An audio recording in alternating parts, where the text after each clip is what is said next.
Hacer énfasis en algunos puntos, motivo por el cual anótenlo o quizás considérenlo quizás para el examen.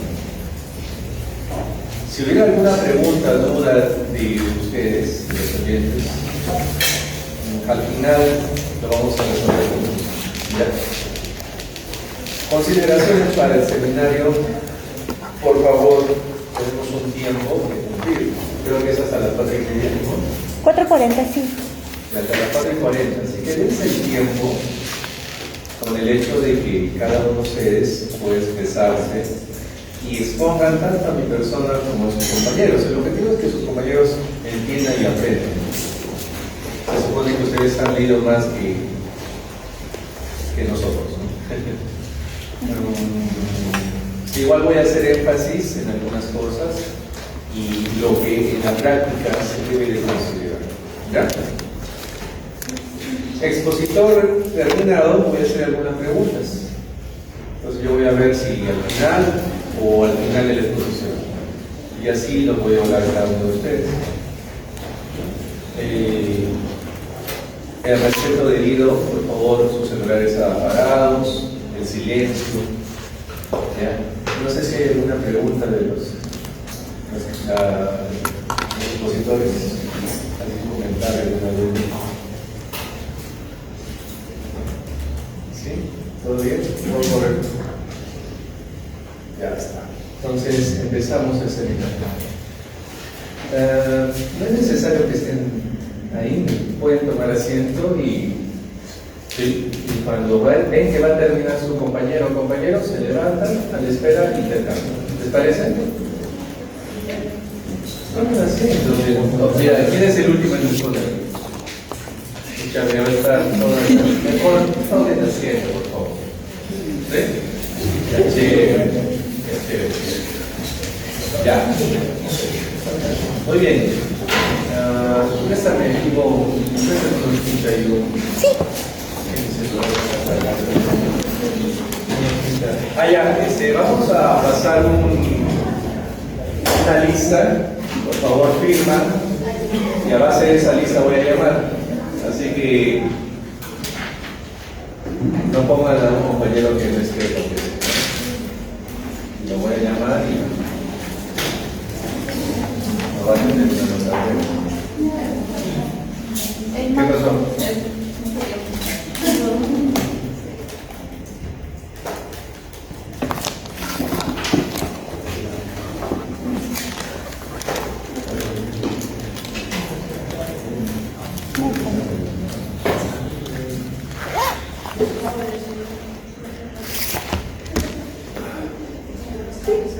Está funcionando.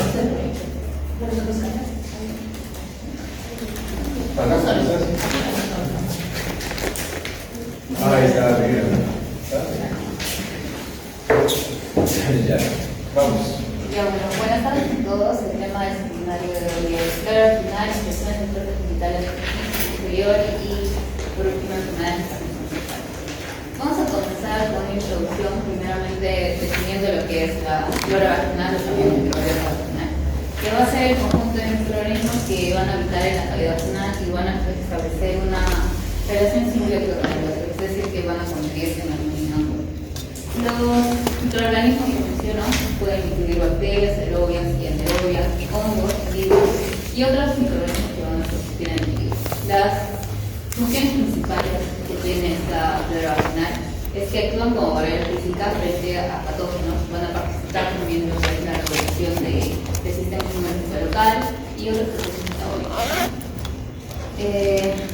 Actualmente se reconoce la microbiota vaginal como porque no es uniforme entre todas las mujeres, va a ser muy distinto y para ello se pueden clasificar en distintos tipos de comunidades bacterianas, que son 5 temas del microbiota vaginal. Y es por eso que tenemos entendido que la microbiota vaginal no es estática, va a variar a lo largo de la vida y va a estar influenciada por muchos factores hormonales, genéticos, ambientales y conductuales de cada persona. En este caso, principalmente los niveles de estrógenos, que van a influir sobre lo que es el epitelio, regulando el grosor, la cantidad de glucógeno intracelular y una estimación epitelial, ¿no? Y bueno, estos cambios en la composición composición de la flora van a generar interacciones que son conocidas como riqueza y biosis, que se asocian a múltiples enfermedades iguales infecciosas y ahora, en cuanto a las características generales de esta microbiota en su composición, ya como dije, constituida de gran diversidad de microorganismos, y hay una relación que dice que predominan bacterias anaerobias sobre las aerobias en una proporción de 10 a 1. El principal género que va a componer esto son Lactobacillus, que van a desempeñar un papel fundamental, ya que es lo que constituye principalmente el mecanismo de defensa de esta flora vaginal. Estos son los grupos que mencioné antes de las enfermedades. El grupo 1 principalmente por Lactobacillus rhesus, el grupo 2 Lactobacillus gazeris, el grupo 3 por Lactobacillus vivax, luego un grupo 4 que es una flora polimicrobiana y el Lactobacillus yeseni. La función que tienen estos lactobacilos como mecanismo protector se va a dar dado su producción de ácido láctico, que es retardada a partir del glucógeno presente en las células epiteliales de la vagina. Va a generar un ambiente ácido, más o menos de 3.5 y 4.5 es el pH que tenemos que encontrar, el cual va a ser desfavorable para el crecimiento de microorganismos patógenos, que no hay una propagación de estos. Además de esta función, va a producir lo que es el peróxido de hidrógeno y bacteriocinas, que son compuestos que van a inhibir, como decir así, la actividad microbiana, ¿no? Y van a inhibir el crecimiento de bacterias que van a ser potencialmente dañinas o que nos pueden generar infecciones que vamos a hablar más adelante. En cuanto a los factores que van a regular estas funciones o los microorganismos que van a habitar en la microbiota, tenemos el glucógeno vaginal, que es un elemento clave porque de esta va a depender directamente de la estimulación estrogénica y también otros factores y los estrógenos que van a estar participando en la proliferación del epitelio vaginal y en el almacenamiento de glucógeno, que va a ayudar a que los lactobacilos cumplan su función. Siguiente. Ya.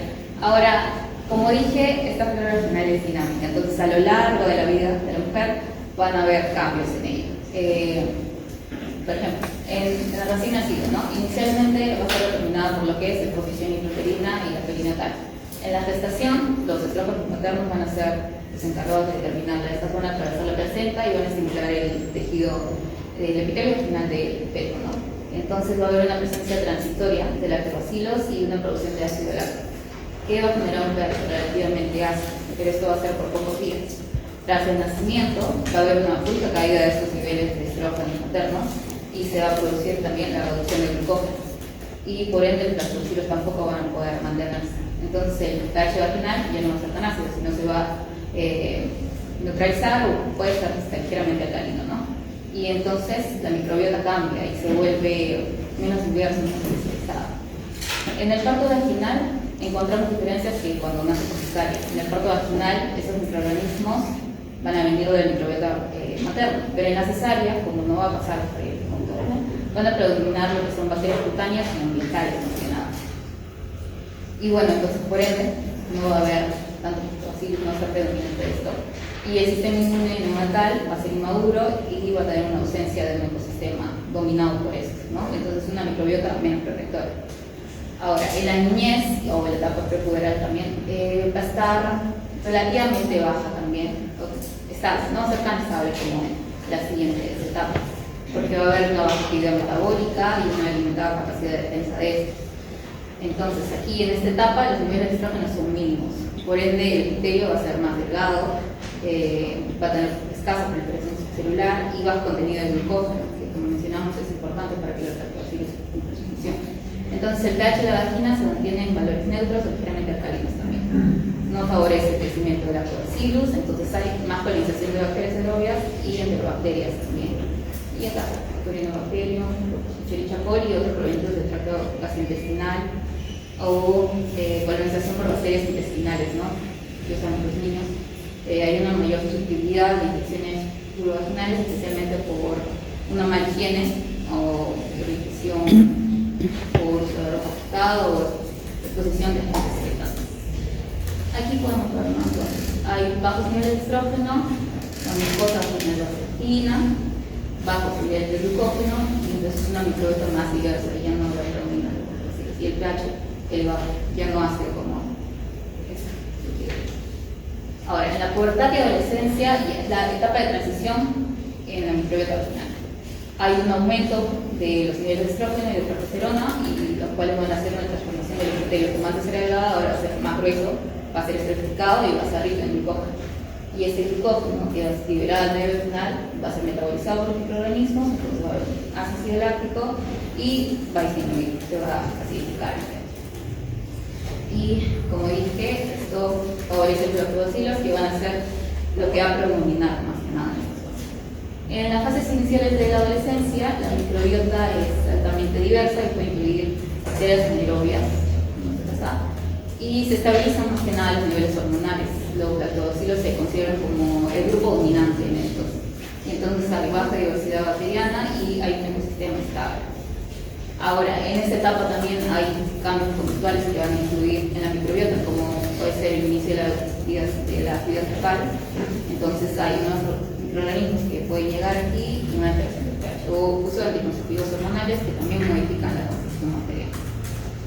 En la edad reproductiva se conoce que es el estado óptimo de la microbiota genital, en términos de estabilidad, diversidad funcional y la capacidad de defensa que vaya a tener.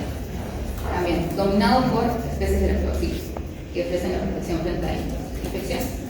El epitelio va a tener constante influencia de estrógenos, entonces por ende hay un alto contenido de glucógeno, la producción continua de ácido láctico y el pH se mantiene en el rango ácido que es. Y se inhibe el crecimiento de microorganismos patógenos. Hay más lactobacilos que producen estos que mencioné, peróxido de hidrógeno y bacteriocinas, que inhiben también el crecimiento de microorganismos patógenos. Y también cumplen o tienen un rol que es el de competir con sitios de adhesión en el epitelio vaginal. Entonces también impiden de esa manera que exista la colonización por otros patógenos. Ahora, aquí también hay cambios o situaciones que pueden alterar, pueden ser el uso de antibióticos, estrés, la actividad sexual, cambios hormonales que generan esta disbiosis, la alteración del pH. Y en este hijo también se puede ver como hay altos niveles de estrógeno, hay muy buena deposición de glucógeno, la lactosa y la proteína. Y el pH que es así. Ahora, en el ciclo menstrual también nos van a ocurrir cambios, ¿no? Hay variaciones periódicas en la microbiota vaginal por los cambios hormonales y por la presencia de sangre cuando pasa la menstruación. Durante la menstruación el pH de la vaginal se va a elevar. ¿Por qué? Por la presencia de sangre que tiene un pH más cercano a la neutralidad, entonces se disminuye la acidez del medio y también disminuye el eficacia del lactobacillus. Esto también se debe porque la sangre menstrual va a aportar nutrientes como hierro y proteínas que favorecen el crecimiento de lo que son las bacterias anaerobias y aumentan la diversidad microbiana, o sea, en inclusiones menos cantidad de lactobacillus que predomina y otros microorganismos pueden proliferar. En la fase folicular, cuando hay mucho más estrógeno, ya se favorece lo que es la regeneración del epitelio y el establecimiento del glucógeno. En este momento se recupera lo que era el predominio de los lactobacilos y el pH también vuelve a disminuir y se vuelve a hacer. En la etapa del embarazo hay una reorganización del sistema endocrino inmunológico. Durante la gestación, niveles elevados de estrógenos que favorecen el epitelio vaginal rico en glucógeno y que promueven el predominio de lactobacilos, entonces se mantiene este ambiente protector que mencionamos. Durante la gestación también se produce en el sistema inmunológico materno, sufre una modulación que va a favorecer a la tolerancia inmunológica y que esta puede alterarse frente, ¿no?, a la respuesta de microorganismos. Y en algunos casos también puede haber mayor diversidad microbiana en etapas tempranas, más que nada. Y bueno, estas alteraciones en biósis de la microbiota durante el embarazo también se asocian a complicaciones como un parto pretérmino, como una ruptura prematura de membranas o una aborto espontáneo que pueden usar. Ahora, por último, en el climaterio y menopausia, que es la etapa de transición caracterizada por los cambios endocrinos, principalmente que hay una disminución progresiva de los niveles de estrógeno y un aumento del FSH. Ahora, como expliqué todo esto, es lo mismo, ¿no? Disminuyen los niveles de estrógeno, hay cambios estructurales en el epitelio y funcionales también, más delgado, menos elástico y con menor contenido de glucógeno. Esta reducción del glucógeno, lo mismo, limita la actividad del lactobacillus, disminuye la producción de ácido láctico y eleva el pH vaginal, lo que va a favorecer la colonización de bacterias, y así. Los microorganismos asociados a vaginas y fecales mencionan de manera regional, y otros. También se generan cambios, ¿no? Como que conocemos el paso de inflamatorio, que son la sequedad vaginal, dispareunia, irritación, mayor actividad de infecciones urinarias y vaginales, y puede contribuir también en procesos inflamatorios. Se ve la imagen, hay bajos niveles de estrógeno, la glucosa cristalina, bajos niveles de glucógeno y una microbiota que lleva un pH elevado. Entre los factores que alteran esta flora vaginal, como dijimos, tenemos contaminantes. Los antibióticos se toman en medicación para afectar a la microbiota, infecciones bacterianas virales, una mala alimentación, hábitos higiénicos de duchas vaginales, exceso de lavado de cuerpos, higiene inadecuada, las hormonas, como la menopausia, personas de avanzada edad, entre otros como el estrés, el uso de tapones. Y este es un breve resumen de todo esto. En el neonato, cómo va cambiando el psicólogo,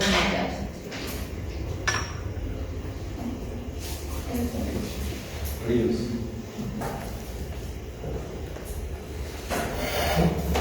¿Qué factores tú crees que son importantes para la alimentación en cuanto a la flora? ¿Qué factores son los más importantes en ustedes que pueden contribuir a la infección que tus compañeros van a hacer? Los más importantes, los tres más importantes. Externos a lo que es el estado de vida serían, por ejemplo, el consumo de creo que lo último que después. Sí, o sea, ya el uso de antibióticos, los tres más importantes. Las luchas vaginales o cualquier alteración que haya directa a la lucha vaginal.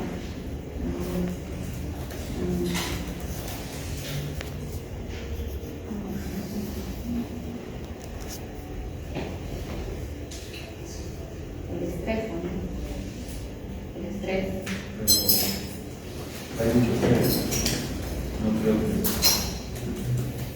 Bueno. En la edad, ¿cuál es el equilibrio que debe existir en una flora vaginal en edad fértil? Que los niveles de estrógenos están altos. No, en los gérmenes, en la flora. Ah, los lactobacillus de la hormonal. Ya, pero. Ya, disculpe, pero. ¿Qué gérmenes más? Hay una lista de gérmenes. De microorganismos. Lactobacillus es el primero, por ejemplo. Perfecto. Después. No creo que la lactobacillus esté solito. No.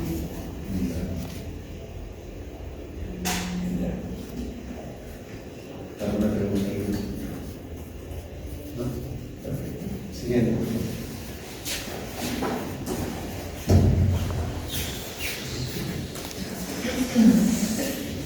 Continuando con la exposición. Disculpe, ¿te puedes presentar? Es que no. Mi nombre es Carlos Tala. ¿Carlos? Carlos Tala, Chipo. Gracias. Empieza. Ya, hablando de infecciones de tracto genital inferior, es importante hablar de la vaginosis polimicrobiana, que va a ser un cambio en la microbiota normal. Sabemos la presencia del lactobacillus como bacteria protectora de la flora normal, ¿no? Un cambio de esta, donde por ejemplo Gardnerella, que forma parte de la microbiota natural, ¿no? Por un desbalance, un desequilibrio, un sobrecrecimiento de esta bacteria, entonces va a poder habitar en este digamos, microecosistema, ¿no? de un nicho biológico. Entonces va a haber ese desequilibrio y va a haber sobrecrecimiento bacteriano anaerobio. Eso va a ser un cambio en la microbiota, ¿no? Y una modificación del equilibrio, ¿no? La producción de aminas también es importante porque en las diferentes enzimas que tiene, por ejemplo, la descarboxilasa, la cadaverina, la fosfolipasa, las proteasas, eso va a hacer que al test de KOH entonces van a tener un olor característico, ¿no? Con olor a pescado, un olor a fétido, ¿no?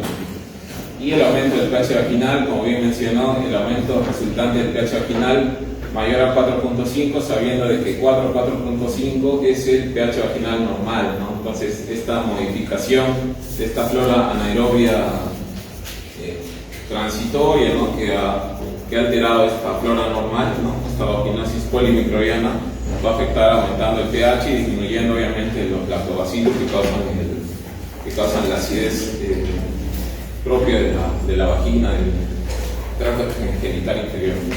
Podemos ver que el flujo vaginal es homogéneo, grisáceo y olor a pescado, ¿no? En cuanto a la vaginosis bacteriana, o también llamada polimicrobiana, antes llamada vaginosis, según la guía, vaginosis bacteriana, y ahora a nivel fisiopatológico más que todo la vaginosis polimicrobiana. Ya, en cuanto a la fisiopatología, es importante de que la bacteria protectora no es el lactobacillus, ¿no? Y va a haber una modificación de este microambiente, de esta flora normal, va a haber una disbiosis, ¿no? O sea, una alteración a nivel de microorganismos cuantitativos y cualitativos en la flora normal, ¿no? Causando un sobrecrecimiento de la flora oportunista, patógena, a la flora normal, ¿no? Propia de defensa del sistema inmune, ¿no? Entonces, vamos a ver que el equilibrio normal va a ser la producción de ácido láctico por lactobacillus, el pH vaginal de 4,5 que es normal, la producción de peróxido, bactericinas, que son para poder digamos, eliminar a las bacterias patógenas, y la microbiota viene a ser una estable y protectora. ¿Qué va a causar que este microambiente cambie, ¿no? Los antibióticos, las duchas vaginales, que hay pues una modificación del pH, las relaciones sexuales, más que todo, digamos, si una persona que no tiene los hábitos adecuados de limpieza, o también después coitales, digamos, no hay una limpieza, entonces va a haber, digamos, que digamos, el semen alcalino de alguna manera puede modificar el pH, ¿no? El tabaco, más de sustancias negativas, y más que todo la ropa sintética también, ¿no? Al no haber digamos, la presencia de humedad y esa zona que tiene, digamos, calor, no puede haber va a cambiar el microambiente, ¿no? Y esto va a causar un aumento de pH. El sobrecrecimiento, como les dije, ¿no?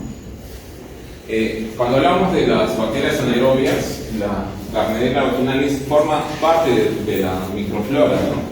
Pero cuando se dan estas condiciones, este sustrato, ¿no? Estos mecanismos de que ella se pueda desarrollar, ¿no? Y tenga un sobrecrecimiento, donde el cual el lactobacillus disminuya, va a crecer, entonces se va a volver patógena, ¿no? Y ahí hay más bacterias anaerobias, algunas, bueno, anaerobias estrictas, como Prebotella, Mobilucus, y algunas también anaerobias facultativas. Formación de biopelículas, dentro de los factores, sabemos que todas las bacterias tienen factores de virulencia y patogenicidad, ¿no? Cuando hablamos de factores de virulencia, la Gardnerella vaginalis va a crear biofilms, biopelículas, así como, digamos, pseudomonas, ¿no? A nivel intrahospitalario. Entonces va a crear biofilms donde va a tener un sustrato donde puede adherirse al epitelio, a la mucosa vaginal. Entonces va a haber un desplazamiento del lactobacillus, porque justamente lactobacillus se adhiere a la mucosa, ya que hay glucógeno en el epitelio vaginal. Entonces, al haber menos, va a ser desplazada, ¿no? Entonces, ese espacio que está libre va a entrar la Gardnerella y va a poder habitar. Y ahí la persistencia de biofilms, resistencia a la respuesta inmune. Es importante saber que cuando un patógeno ingresa al organismo, va a depender de la respuesta inmune, de la carga bacteriana, de la patogenicidad, de la virulencia, de la carga, de la especie, del consorcio, ¿no? Muchas cosas. Hablando de la respuesta inmune, va a haber un efecto proinflamatorio, ¿no? Con interleuquinas, factores de necrosis tumoral, muchos, ¿no? Citoquinas.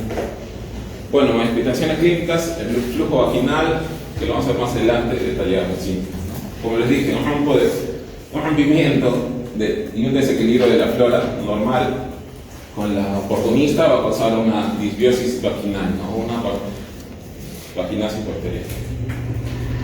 Bueno, hablando muy someramente sobre actividad sexual, cuando hay múltiples parejas sexuales, obviamente el pH va a poder cambiar, ¿no? Uno no puede estar seguro de su pH normal.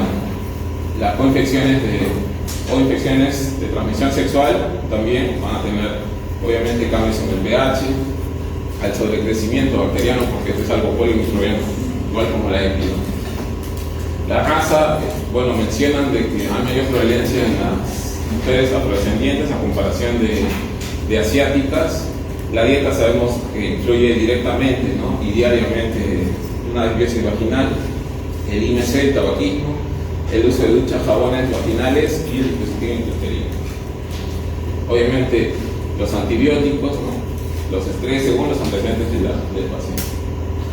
Bueno, hablando del diagnóstico, vamos a usar los criterios de AMSET, ¿no? Que son 3 de los 4 hallazgos para confirmar el diagnóstico. Basta que haya 3 de los 4, entonces podemos confirmar el diagnóstico como una vaginosis bacteriana.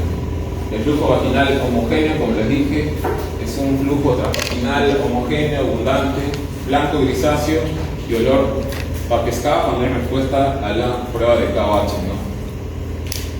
Olor a pescado. Bueno, en realidad todos los flujos tienen olor, ¿no? Pero este es un olor más característico, solo hablando de vaginosis. El pH cuando hay alteración, ya, segundo marcador. Tercero, prueba y células clave, ¿no? Cuando hacemos un hisopado, ¿no? De este fluido vaginal, lo mandamos al microscopio óptico y podemos ver las células guía que vamos a ver más adelante, pero no, ahí está.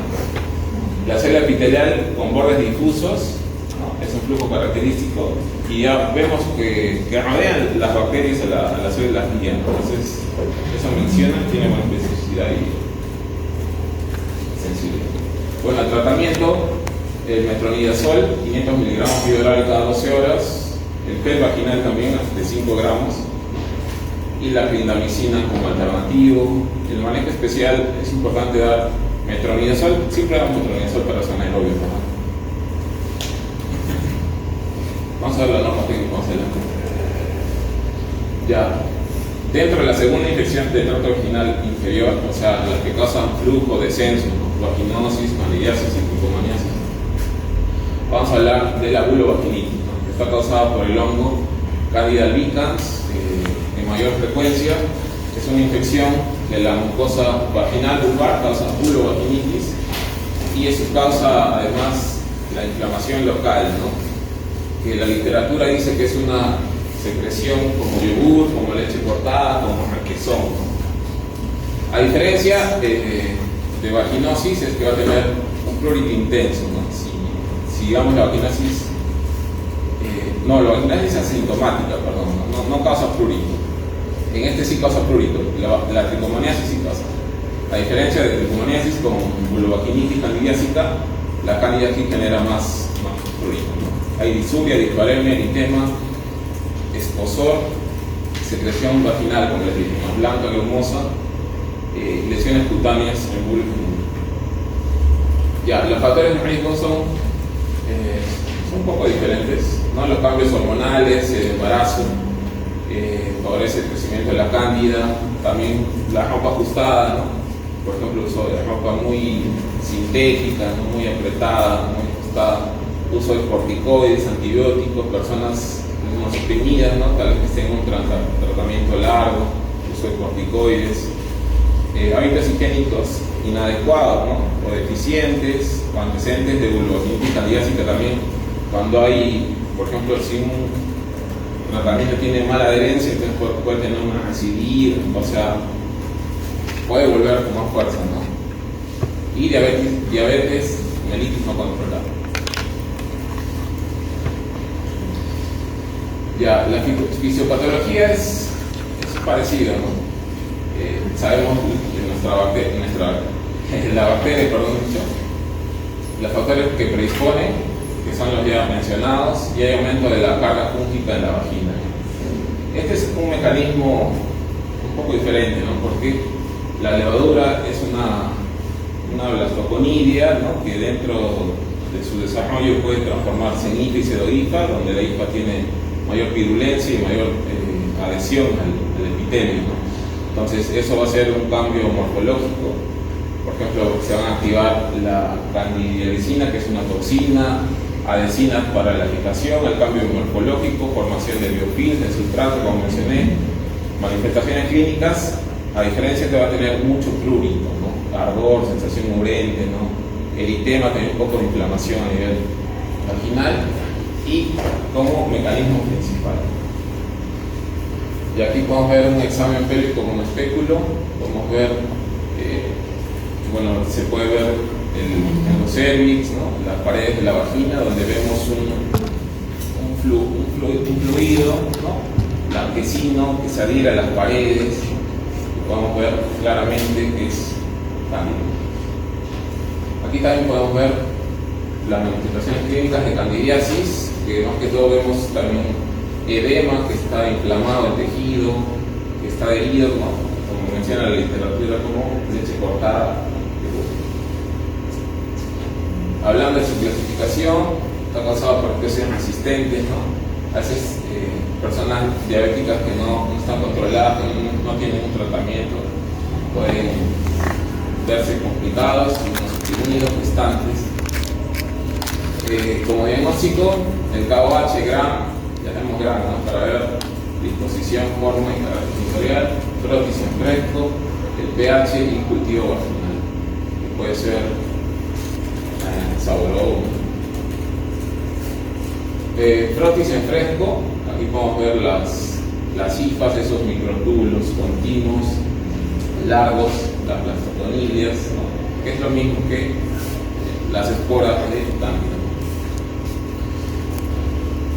El preparado húmedo con KOH, ¿no? Podemos ver a nivel de... Primero hacemos pues un frotis, ¿no? El portoquetos y agregamos KOH, fijamos, lo ponemos en un microscopio, podemos ver las unidades citológicas, ¿no? Esto hace que las células del epitelio, como de una manera, se desplacen y se puedan ver directamente. Tinción grande, frotis, frotis vaginal, a las clavinconidas de Candida albicans. Es una micrografía, ¿no? En cuanto a cultivo, también podemos ver las formas de levadura e hifas que podemos ver crecen a nivel de colonias. Sabemos que por Candida es cosmopolita, no están todos los estratos, y también en el hombre cuando se generan las condiciones. Y como resumen, el síndrome de flujo vaginal, según la norma técnica, el 13 de enero del 2026, ¿no? Se considera síndrome de flujo vaginal aquel flujo que es anormal, que se evidencia en cantidad aumentada, en un cambio de color, consistencia, que causa prurito, irritación vulvar, disuria y dispareo. Este es algo muy importante. Que no se considere de que el aumento, digamos, de Gardnerella o Candida albicans es una ITS, ¿no? Es un sobrecrecimiento de que desde un inicio era una flora que tenía menos proporción, ¿no? Que hubo un sobrecrecimiento cuando hubo las condiciones adecuadas y pues habitó, ¿no? Entonces, no están consideradas como ITS, como Neisseria, Chlamydia y Trichomona, pero sí van a tener un manejo, ¿no? Un manejo a nivel de tratamiento. Por ejemplo, el metronidazol lo damos para Chlamydia y también para Gardnerella, ¿no? Y fluconazol para Candida albicans. Esto sería que damos metronidazol 2 gramos vía oral por dosis única, para dosis única, y fluconazol 100 miligramos vía oral también dosis única, ¿no? El tratamiento, bueno, no en todos los establecimientos de salud se tienen las presentaciones, ¿no? Pero podría darse también metronidazol más clotrimazol en óvulo tableta, un óvulo cada noche, ¿no? De 500 miligramos durante 7 días, ¿no? Cada 12 horas, 7 días, o también metronidazol 500 miligramos cada 12 horas por 7 días. Es importante a veces, mientras el régimen de tratamiento sea más largo, a veces es mejor, ¿no? O cuando se aplican los óvulos cada noche, entonces la paciente puede tener mejor efecto trófico, depende también de la adherencia que tenga, ¿no? Y el esquema que es más específico puede ser de Trichomona, cuando se sabe, digamos, 500 miligramos vía oral cada 12 por 7 días.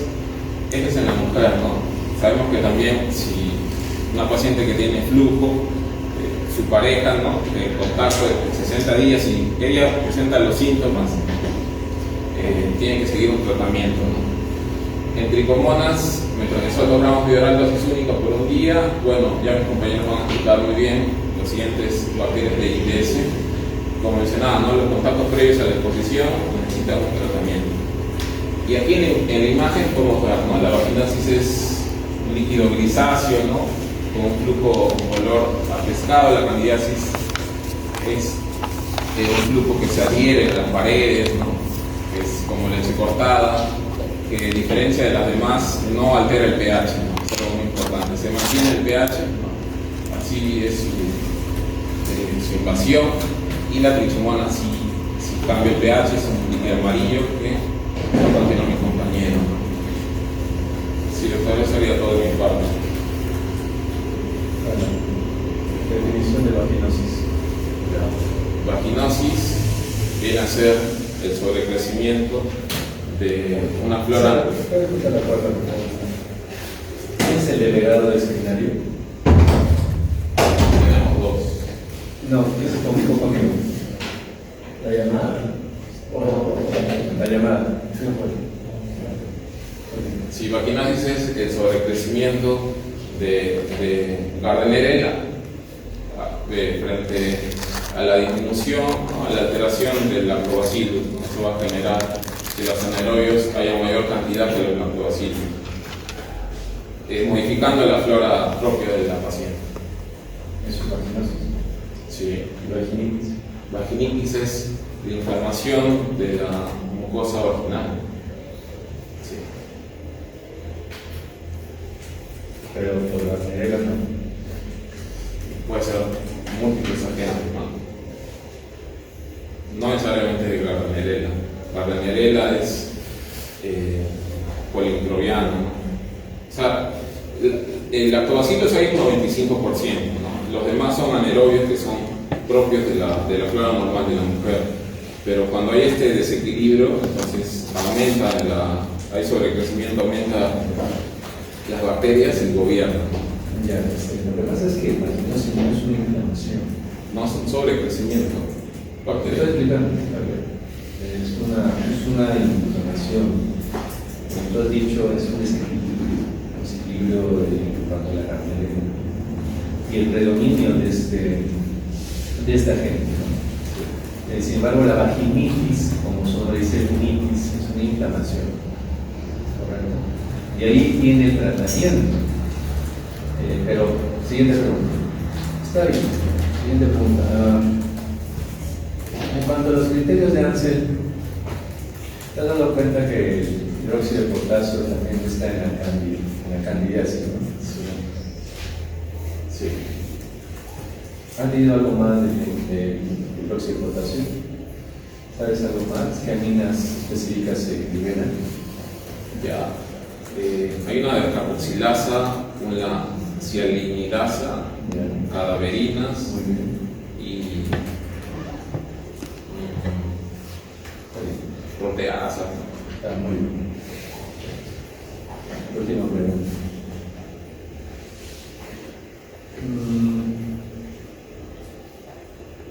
¿Qué dicen aquí en cuanto al tratamiento sindrómico? Porque ya estás adelantado, pero está bien. Sí. Estás adelantado.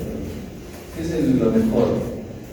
¿Monodosis o dosis múltiple? ¿Qué dice la guía?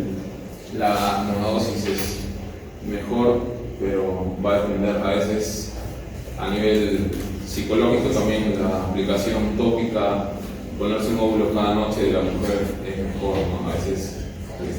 Tú le has sacado literal me parece que te voy a dar la opción que revises y al final me dices el toquimazol de 500. Me parece que es 100, porque el de 500 es estático. ¿Lo revisas? ¿Te parece? Y me dices. Porque eso tenemos que corregir, porque ellos lo van a prestar mal. Pero ahí yo entiendo que es 500 cada noche por 7 días. No, es metro cada 12K y clopidogrel, sí. Claro, clopidogrel, un óvulo de 500 una vez en la noche por 7 días, ¿correcto? Sí, sí, sí. Me parece que es uno está. No hay problema, lo revisas y me dices. Ya. ¿Cuántos libros has leído para tu exposición? He leído la guía, Ya. un poco de COX. Up-to-date. Un poquito de up-to-date. ¿Quién? Up-to-date, Up-to-date, claro. Claro, up-to-date. Y eso no me Y un poquito. Mira, tienes 20 en las diapositivas, están muy bien las diapositivas. Perfecto. Pero la exposición. Ya, muy bien, te llamo mucho eso porque las investigaciones están muy bien. Solamente ese dato de Torrimasol, quisiera que lo uses. Continúe.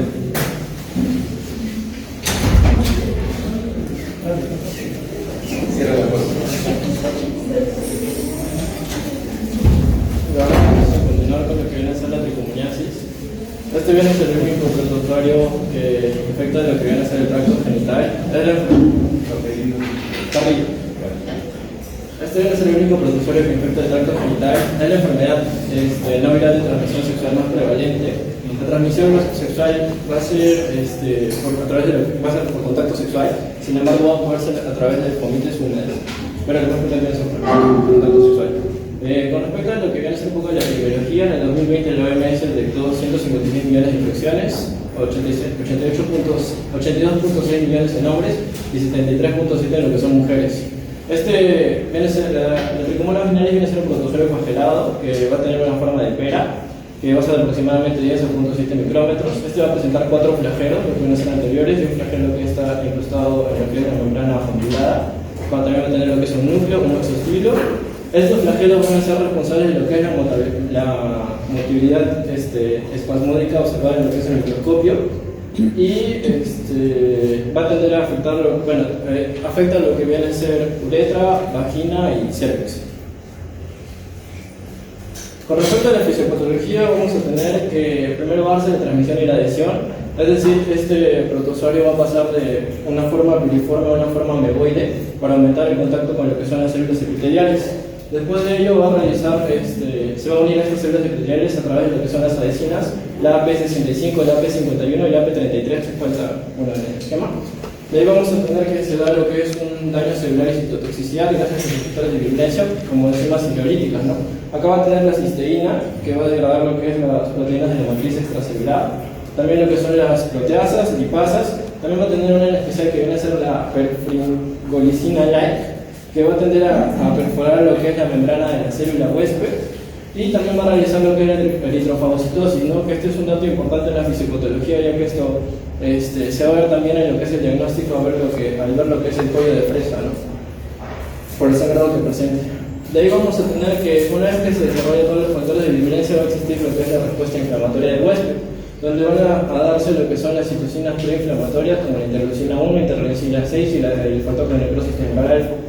Al realizarse esta respuesta inflamatoria van a aparecer lo que son los polimorfos nucleares, células T y macrófagos. Y esta respuesta inflamatoria que va a generar también parte de lo que es la clínica, lo que es el flujo vaginal normal, que viene a ser de color amarillento, fétido, espumoso, y el protozoario, gracias a su metabolismo, también va a generar lo que son gases, ¿no? Por eso también va a haber como burbujas en lo que es el flujo vaginal. Aparte de ello, dentro de los síntomas que va a presentar todo, porque todo se genera gracias a esta inflamación, va a ser el prurito, ardor, la cervicitis que viene a ser el cuello de fresa, y dentro de las consecuencias viene a ser el aumento de riesgo de la adquisición de transmisión de VIH, justamente por el daño en las células epiteliales, también complicaciones del embarazo como un parto prematuro o un bajo peso al nacer, y como adelanto lo que es el tratamiento con el metronidazol. Con respecto a la clínica, como ya lo mencioné, viene a ser un flujo vaginal, un prurito intenso de irritación vulvar, la disuria, puede haber dispareunia, eritema, hemorragia postcoital o intermenstrual, con intensificación de síntomas con lo que es la menstruación, y se ha visto de que aproximadamente del 10 a 50% de las mujeres van a poder ser asintomáticas. Como también ya lo mencioné, el embarazo va a aumentar el riesgo de parto prematuro aproximadamente en un 30%. También la infección con tricomonas vaginales se asocia a lo que es un aumento de riesgo de infertilidad, una enfermedad pélvica inflamatoria y lo que es el cáncer de cuello uterino. La exploración pélvica vamos a observar lo que son hemorragias puntiformes cervicales, eso ya he explicado por lo que es la fisiopatología, y dentro de los factores de riesgo van a ser múltiples parejas, una nueva pareja sexual o lo que viene a ser el no uso del preservativo, ¿no? Como barrera. Con respecto a las anomalías cervicales con tricomoniasis, se van a observar lo que son petequias cervicales y lo que es una secreción cervical característica de la tricomoniasis. A la vez van a presentarse múltiples petequias en el cuello uterino de una mujer con tricomoniasis, y esto va a sugerirnos lo que es el diagnóstico, ¿no? Y este signo característico que se observa en el cuello uterino es el cuello uterino en fresa. Con respecto al diagnóstico, va a poder ser ya sea por la observación en el microscopio de la secreción vaginal diluida de lo que es una gota de suero, es decir, un frotis. También vamos a tener lo que es unas secreciones, bueno, con respecto a las características que nos van a permitir el diagnóstico, con respecto a las secreciones, que es espumosa, amarillo verdosa, pegajosa, abundante y a veces maloliente, no tanto como lo que viene a ser la vaginosis con un olor a pescado, sino un olor rancio. Hay algunos microscopios va a ser posible observar lo que son las tricomonas en movimiento, la preparación en fresco con solución salina. También vamos a tener la prueba de orina de KOH, que algunas veces se va a presentar también en el examen. Y otra cosa característica junto a la vaginosis que va a aumentar lo que es el pH vaginal a mayor de 4.5, siendo el pH normal de la vagina de 3.8 a 4.5. El tratamiento vamos a tener que los contactos sexuales el tratamiento va a haber tanto el sindrómico como el específico. Más adelante ya les voy a explicar con respecto a la PUDEI. Con respecto al tratamiento de las personas que han tenido contacto, va a ser con respecto al caso inicio, es decir, la persona que está contagiada, las personas que han tenido relaciones sexuales con esa persona en los 60 días previos van a tener que recibir un tratamiento, en este caso metronidazol 2 gramos, vía oral en dosis única. Y con respecto al tratamiento sindrómico, lo que nos menciona la guía, o bueno, la norma técnica, es la extracción a 1 gramo, una ampolla intramuscular, dosis única, más doxiciclina 100 miligramos, una tableta oral cada 2 horas por 7 días. Y si en caso el paciente es alérgico a penicilina, se le haría extracciona 1 gramo con una ampolla intramuscular, dosis única, más acitromicina 500 miligramos, 2 tabletas oral, dosis única. Estas son algunas de las anomalías cervicales que se observan con respecto a la tricomoniasis. Aquí está el cuello en fresa, la tricomona vaginalis en una muestra teñida con Gram. También la fotomicrografía de muestra húmeda de flujo vaginal. Y con respecto a lo que viene a ser también lo que es la norma técnica, bueno, este es un pequeño resumen que es lo que es respecto a lo específico de la tricomona vaginalis, que es el examen diagnóstico, es el examen microscópico de secreciones vaginales o uretrales, que tiene una baja sensibilidad del 40-60%. Pruebas moleculares son el método de elección. Bueno, en mujeres nos menciona que si tenemos la posibilidad de realizar lo que es el diagnóstico específico, ya que por lo general se hace un manejo sindrómico por la falta de materiales para realizar el diagnóstico específico. En caso de ser un diagnóstico específico, como les dije, es metronidazol de 500 miligramos vía oral, una tableta cada 12 horas por 7 días, y en hombres metronidazol 500 miligramos, 4 tabletas vía oral, dosis única. En el caso de mujeres también puede ser metronidazol 500 miligramos, 4 tabletas vía oral, dosis única. Y como bien mencioné, los contactos son 60 días previos, el contacto con la paciente infectada. Este viene a ser el resumen, tanto la epidemiología, la transmisión, que viene a ser principalmente por contacto sexual vaginal, la patogenia, lo que aumenta el pH vaginal, que por ejemplo, también me olvidé mencionar que otras ITS, por ejemplo, el VIH va a tener mayor tendencia que la paciente se contagie de tricomoniasis. Después, lo que son las manifestaciones clínicas tanto en la mujer como en el hombre, las características, el diagnóstico, el tratamiento, las complicaciones, tanto en el embarazo como en el bebé, parto pretérmino, y las prevenciones, Y bueno, que es una ITS curable y frecuente, Con respecto, iniciando lo que son las infecciones de transmisión sexual, en este caso tenemos primero lo que es la sífilis, es una espiroqueta que es el Treponema pallidum. Esto va a presentar lo que son endoflagelos que le van a permitir justamente la penetración a través, realizar lo que es su fisiopatología en sí. Va a ser de forma espiral y con extremos abusados. Factores de riesgo para que los pacientes presenten, para que presenten la enfermedad, son relaciones sexuales sin preservativo, múltiples parejas sexuales, antecedentes de otras ITS o coinfección por VIH y contacto sexual con una pareja infectada. La epidemiología fue 30% en Estados Unidos, una incidencia de Perú de 4.7%, la tasa de reinfección en el Perú es de 42.7% y la asociación de VIH en Perú, por ejemplo, la prevalencia de sífilis más VIH es de 15.6% y la prevalencia de sífilis sin VIH es de 3.7%. Con respecto a la fisiopatología de la sífilis, en este caso vamos a tener que se va a dar primero lo que es la inoculación y la transmisión de la sífilis. Esto se da a través de lo que son las microagresiones de la piel y mucosas. Esta también, al igual que la tricomona vaginalis, va a tener adhesinas como por ejemplo la TP0155 y la TP0483, que va a permitir que se adhieran a lo que van a ser los epitelios. Va a presentar, se va a decir que el Treponema pallidum se le puede decir invisible. ¿Por qué? Porque la densidad de su membrana va a ser las proteínas de su membrana extracelular va a presentar una densidad mínima, ¿no? Lo que va a dificultar que las células inflamatorias y todo el sistema inflamatorio lo detecten. Aparte de ello, vamos a tener que, bueno, va a darse lo que es la diseminación hematógena y linfática. ¿Por qué? Porque dentro de la fisiopatología va a tener la endarteritis obliterante.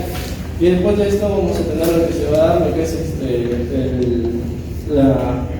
la sífilis primaria, que viene a ser la úlcera indolora, ¿no? De características de que son de bordes elevados, limpia, única e indolora. Después de ello, como tiene estas características como la endarteritis obliterante, tiene mucha tendencia, o sea, si en caso no se le da tratamiento o no se trata de forma correcta, va a pasar a una forma diseminada, que ya viene a ser, por ejemplo, una sífilis secundaria, ¿no? Y en este caso ya se da lo que es la roxiola, manifestaciones cutáneas, linfadenopatía o manifestaciones sistémicas. En este caso se da una hipersensibilidad de tipo 3 antígeno-anticuerpo. Después de ello se va a dar lo que es, bueno, si el caso sigue ser tratada, nuestro organismo, nuestro sistema inmunológico va a, por así decirlo, neutralizarla por cierto tiempo y va a darse lo que es la sífilis latente.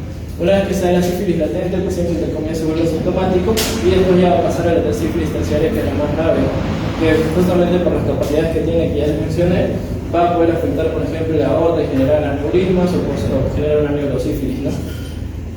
Eso con respecto a la fisiopatología. Con respecto a las definiciones operativas de la sífilis, vamos a entender que va a existir, por ejemplo, el caso probable, que solo es el criterio clínico y o serológico preliminar, es decir, que presente las lesiones, por ejemplo, de una sífilis primaria o secundaria.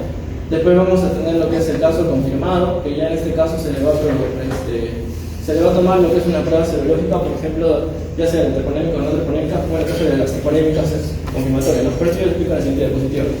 Pero bueno, el caso confirmado es cuando tiene una prueba serológica de mayor o igual a 8 diluciones o una confirmación por prueba rápida o clínico-patológica, ¿no? Después de ello vamos a tener la clasificación de los casos perinatales, que también se va a utilizar para tratar lo que es la sífilis congénita. Con respecto a la sífilis congénita vamos a tener que puede ser madre con tratamiento incompleto o sin tratamiento, niveles también de títulos, por ejemplo del RPR y PDRL, que puede ser en las madres que es mayor o igual a 4 veces de la madre, o en los neonatos que tiene que ser mayor o igual a 16 veces de la madre o mayor de 4 divisiones.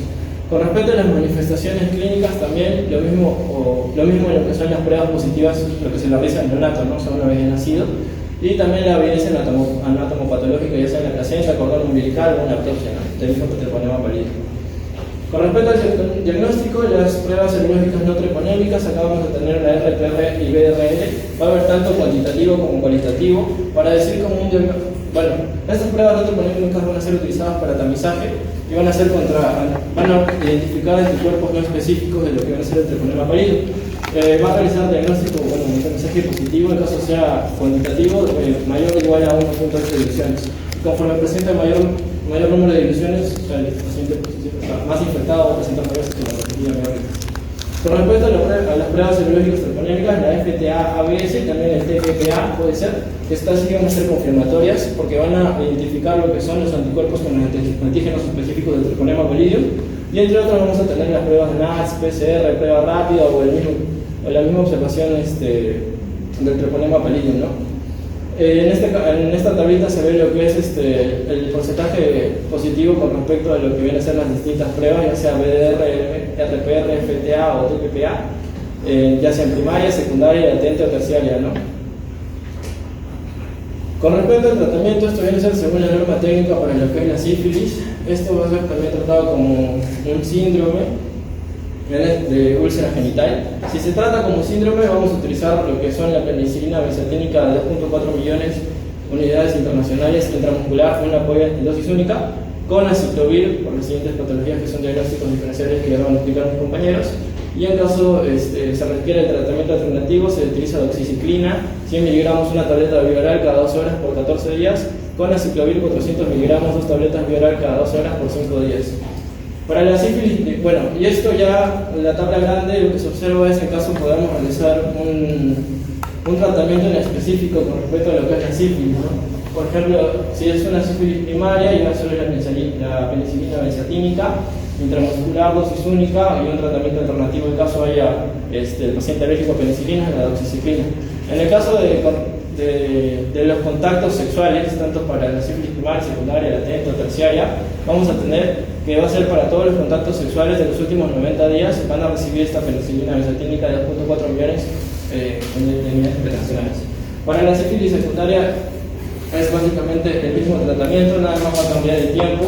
En la primaria es de por 15 días y en la secundaria es por 30 días.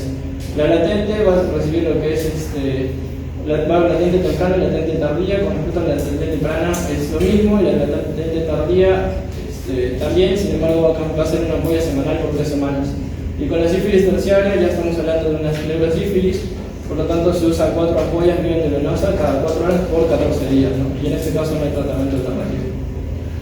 Con respecto a lo que es el up-to-date, lo que eso fue de la guía o de la norma técnica, la sífilis temprana también va a poder ser utilizado, bueno, en el caso se pueda, lo mismo, la penicilina, tal cual la norma técnica, pero la alternativa, por ejemplo, acá menciona que va a poder ser cetraxiona 1 gramo al día intramuscular o intravenoso durante 10 a 14 días. También se le va a realizar un monitoreo en la sífilis temprana, lo que es un monitoreo después del tratamiento, ¿no? Un examen clínico y pruebas serológicas, como una prueba no treponética, ¿no? Por ejemplo, un RPR tanto a los 6 y a los 12 meses. Con respecto a la sífilis tardía, lo mismo, se va a poder hacer cetraxiona, pero en este caso 2 gramos, y el monitoreo después del tratamiento va a ser un examen clínico también, pero en este caso con tiempos de 6, 12 y 24 meses. En el caso de la neurosífilis, acá aumenta, bueno, sí, la penicilina va a ser la G acuosa de 3.4 millones cada 4 horas por 10 a 14 días. Y para los pacientes con neurosífilis tardía se va a usar también lo que es a 2.4 millones de unidades intramusculares una vez después de completar la primera terapia. Después, y bueno, con respecto a eso también se va a realizar el monitoreo de controles con pruebas no treponémicas. Y este es el resumen completo de lo que es sífilis, tanto la etiología, la transmisión, los periodos clínicos, tanto sífilis primaria, secundaria, latente o terciaria, el diagnóstico de las pruebas treponémicas, no treponémicas y treponémicas, tratamiento de elección, ya sea para la primaria, secundaria, latente temprana, latente tardía, la neurosífilis, los alérgicos a las penicilinas que también pueden usar, sífilis congénita, neurosífilis, el seguimiento y bueno, algunos puntos. Bueno, eso sería todo.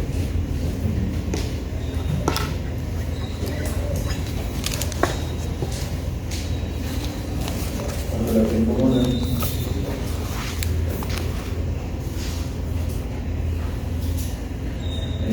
y hace 2 tratamientos. Sí.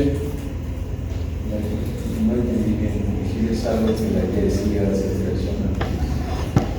No, con respecto a lo que es este es el manejo sindrómico, o sea, tanto para hacer tricomona, vaginosis o candidiasis.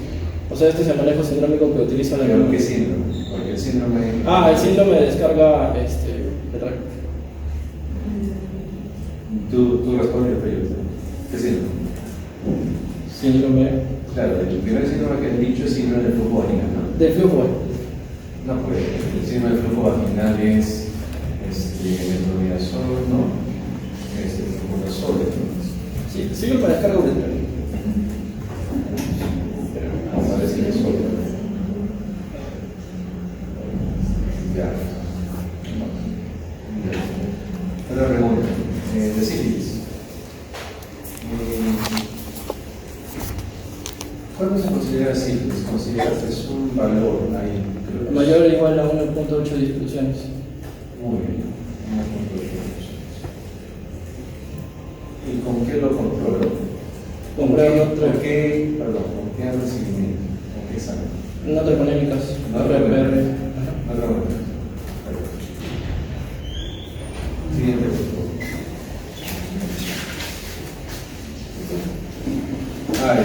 Tus resúmenes están muy bien. Me da la impresión que es una bien.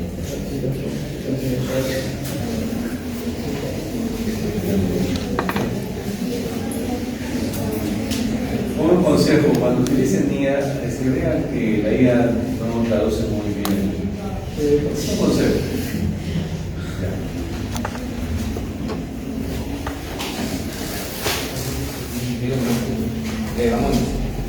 Vamos.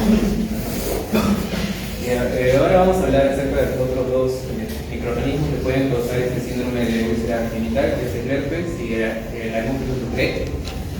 En primer lugar, el herpes tiene la familia de Bacillaridae, es un virus ADN, tiene un tropismo hacia el epitelio genital, es el tipo 2, y hacia la mucosa oral, es el tipo 1.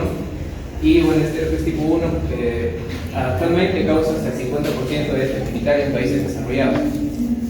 Tiene una latencia hacia los ganglios sacros, S2 hasta S4, así que se trata de una infección genital, es decir, por el tipo 2, herpes tipo 2, y va a permanecer latente de por vida, con reactivaciones periódicas, tendría que ser las recurrencias. Y la transmisión se da por contacto directo con secreciones de personas con seropositividad activa. En cuanto al Haemophilus ducreyi, este es un bacilo gram negativo, anaerobio facultativo, es un patógeno obligado humano, y en la atención gram pues a ver como cocobacilos intra y extracelulares. La transmisión es exclusivamente sexual e ingresa por microabrasión, ¿no?, durante el acto sexual. Según nuestra norma técnica, pues nos menciona que los agentes más frecuentes del síndrome de úlcera genital en nuestro país es el herpes tipo 1, tipo 2 y el treponema pálido. Y bueno, el chancroide y otros agentes como el hipogranuloma venéreo, el porfiridia, donovanosis u otros se consideran causas menos frecuentes, por lo cual se deben evaluarse, ¿no?, si no hay una respuesta a nuestro tratamiento inicial. En cuanto a la epidemiología, el herpes virus tipo 2 tiene una prevalencia mundial del 11%. En nuestro país es la ITS más frecuente en cuanto al síndrome de úlcera genital. Es más prevalente en mujeres. La transmisión es por contacto sexual directo, mucosa a mucosa. También se puede dar por manera vertical. Puede transmitirse también en ausencia de lesiones visibles, mediante una expresión asintomática, y la infección por herpes va a aumentar el riesgo tanto de adquirir VIH como también de transmitir este virus hasta 2 a 3 veces. En cuanto al chancroide, tiene una distribución mundial, predomina más que todo en países tropicales y en vías de desarrollo. La transmisión es exclusivamente sexual, tiene una relación 3 a 1 en hombres-mujeres, se tiene mayor prevalencia en hombres, y también es un cofactor importante en la transmisión de VIH, ya que las úlceras producidas por este Haemophilus ducreyi facilitan la entrada del virus. Factores de riesgo comunes entre ambos microorganismos, pues múltiples parejas sexuales, el no uso de preservativos, o sea, métodos anticonceptivos de barrera. Ya estábamos diciendo repetitivo esto. ¿Qué es múltiples parejas sexuales? Definición. Más de 4.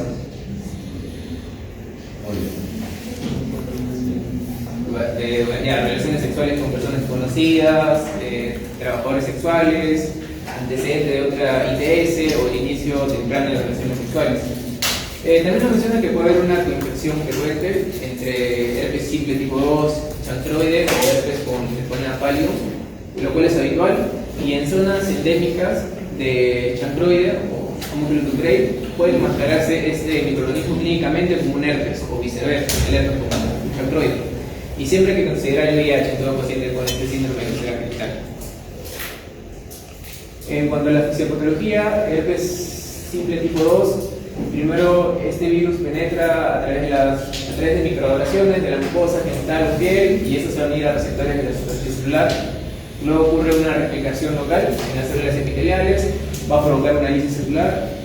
Posterior a esto se ha producido una formación de vesículas intraepidérmicas con actantólisis, lo cual es característico de la infección por este virus.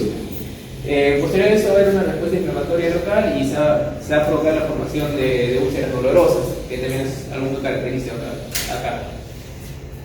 Luego viene la replicación neuronal. Este virus asciende por acciones de nervios sensitivos locales hasta los ganglios sacros, S2, S4, donde va a establecer un periodo de latencia de por vida. Durante este periodo de latencia, pues el virus va a persistir en forma en el ganglio. En este periodo no hay una replicación activa, ya que nuestro sistema inmune no puede eliminarlo completamente. Y luego va a ir por los periodos de reactivación o recurrencia, ¿no? Esto mediante estímulos de estrés, inmunosupresión, inclusive la menstruación, pues puede reactivar este virus. Y bueno, ¿eso por qué? Porque hay una evasión inmune, ¿no? El virus herpes simple tipo 2 evade la respuesta inmune de nuestro organismo, inhibe la presentación de antígenos, bloqueando el complejo mayor de histocompatibilidad tipo 1, escapándose de los anticuerpos neutralizantes, y va a mantener una latencia en las neuronas, aunque el acceso inmune es limitado. Esto va a explicar las recurrencias que existen, ¿no?, en nuestro paciente más adelante, y luego la imposibilidad de erradicar.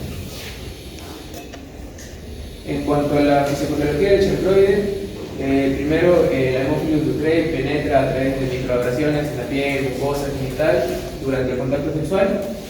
Luego, este bacilo se adhiere a las células epiteliales mediante fímbrias y proteínas de superficie, y va a tener una resistencia, ¿no?, a la fagocitosis inicial. Posterior a esto hay una producción de toxinas, va a producir una citotoxina difensora, lo cual va a provocar un daño celular y apoptosis.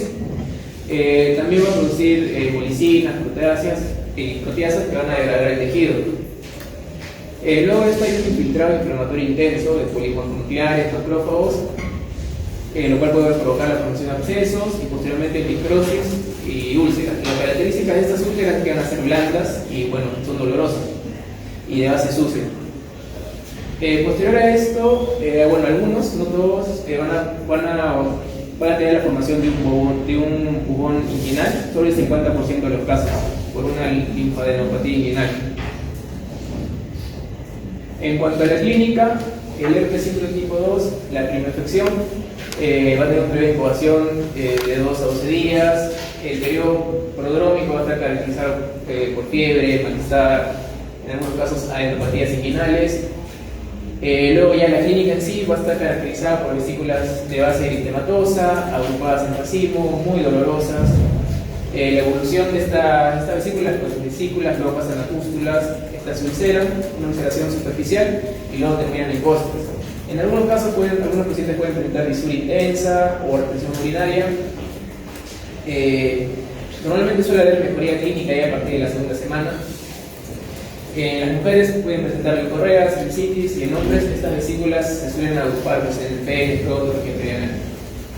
En caso de las recurrencias, bueno, estas este periodo suele ser más corto y más leve que la primera infección. La frecuencia de recurrencias puede ser de 4 a 6 episodios al año, y suele ser mayor en el herpes tipo 2 que en el tipo 1. Los pródromos, las recurrencias suelen caracterizarse por un prurito intenso, quemazón, gorjeo local, y ya la clínica en sí, bueno, las vesículas se suelen presentar ya en menos cantidad, menos numerosas, pero siempre en la misma localización que la primera infección, y la duración de esta recurrencia suele durar hasta una semana. Los factores desencadenantes, como se menciona en la fisiopatología: estrés, menstruación, fiebre o estados de inmunosupresión. En cuanto a la clínica del chancroide, bueno, este tiene un periodo de incubación de 3 a 7 días. Inicios suele presentarse como una pápula eritematosa que evoluciona a pústula, erupción y termina ulcerándose. La característica de esta úlcera es que son múltiples, a comparación de la sífilis. El dolor es muy doloroso, a comparación de sífilis, que son indoloras. Los bordes de estas úlceras son irregulares, socavados, eritematosos, no indurados, ¿no? Por eso se le llama chancroide, chancro falso. Es blando. La base suele estar sucia, con el sudado grisáceo, amarillento, suele sangrar fácilmente. La localización en hombres a nivel prepucio, glande, surco balano prepucial, y en las mujeres a nivel de los labios mayores, labios menores, vagina y cervix. Como se mencionó en la fisiopatología, casi un 50%, la mitad de los pacientes suelen hacer un bubón final, fluctuante, doloroso, y presentan un eritema suprayacente. Entonces aquí tenemos un cuadrito diferencial de las úlceras tenemos diferencial del síndrome de úlcera genital.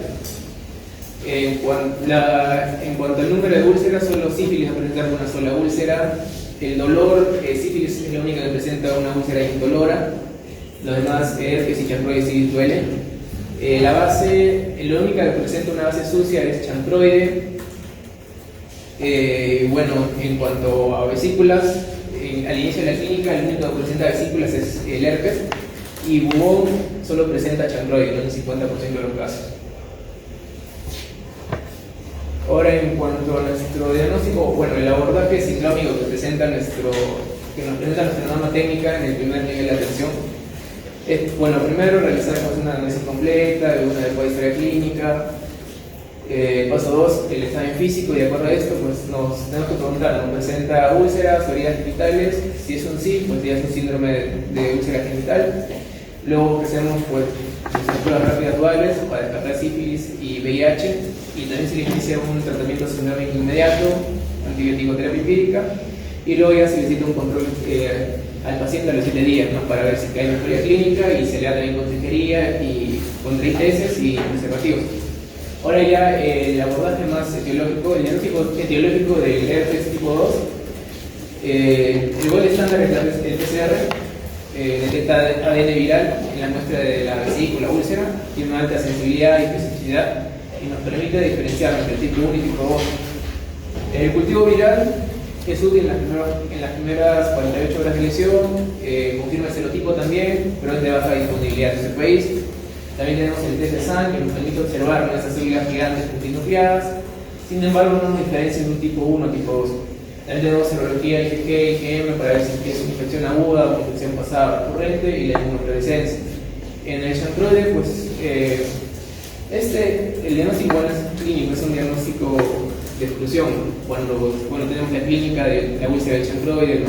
Múltiples úlceras, dolorosas, de base sucia. Y bueno, hemos excluido infección por herpes y también hemos excluido infección por sífilis. Sin embargo, el estándar aquí es el cultivo, que bueno, tiene una baja sensibilidad, 80%, y los resultados se dan en 48 a 72 horas.